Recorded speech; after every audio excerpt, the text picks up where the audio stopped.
Okay, let's unpack this Manchester United transfer drama because honestly, it's more chaotic than a Tuesday morning press conference with Ten Hag. So, here's the deal. United tried to poach Lewis Hall from Newcastle, got shut down hard, and now they're pivoting to a teenage defender named Jorge Salinas. Wait, but Barcelona's also sniffing around? And Salinas might prefer La Liga? This isn't just a transfer story, this is a masterclass in modern football's transfer market absurdity. Let's break it down. First, let's talk about Lewis Hall. Newcastle flat out rejected United's approach. Now, I get it, Newcastle's been gutted this summer with Gordon and Tonali leaving. But here's the thing, Hall's a 21-year-old left-back who's barely played 1,000 senior minutes. Why is United so desperate for a player who's basically a work in progress? Maybe their scouting team's stuck in 2018? Or are they just panic buying because Luke Shaw's injury history is scarier than a horror movie marathon? Either way, this smells like a knee-jerk reaction, and we all know how well those work out. Now, the Salinas angle.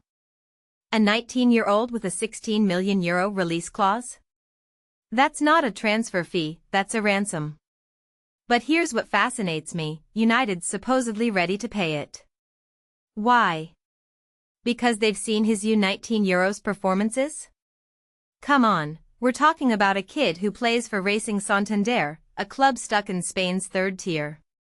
This feels like United's trying to replicate their Aaron Wan-Bissaka gamble, except this time they're doubling down on a prospect with zero top-flight experience. Bold? Or just reckless? I'd argue it's both. But wait, Barcelona's involved. Classic. They're the mystery bidder everyone assumes will swoop in, but here's the twist, Sport claims Barca won't meet the release clause. So why is Salinas prioritizing them? Because playing at Camp Nou sounds sexier than Old Trafford in 2024? Let's be real, Barcelona's brand is still dripping in nostalgia, while United's theater of dreams is starting to feel like a Netflix documentary about financial mismanagement. If Salinas chooses United over Barca, that'd be a bigger flex than any transfer statement. But is that actually going to happen? Here's the deeper layer no one's talking about. Why are European giants so obsessed with teenagers who haven't proven themselves?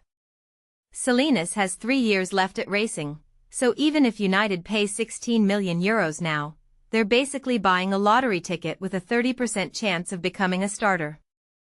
This isn't a solution for next season, it's a Hail Mary pass for 2027. And while Barcelona hesitates, United's trying to exploit that prestige gap, the idea that their global brand still intimidates smaller clubs. But let's not forget, Racing Santander's director basically said, pay the clause or don't bother. So if United cough up the cash, does that make them desperate?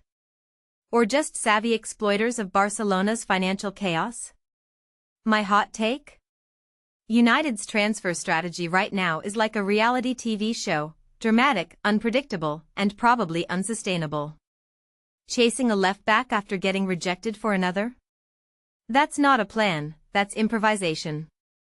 And if Salinas ends up being another Diogo Dalot situation, remember him, fans will lose their minds. But here's the twist, maybe this chaos is the point. By creating endless transfer headlines, United keeps their toxic Twitter discourse machine running, which equals eyeballs, which equals money. So while we're all debating a 19-year-old's potential, Glazer's probably sitting somewhere laughing into their cash-stuffed yachts.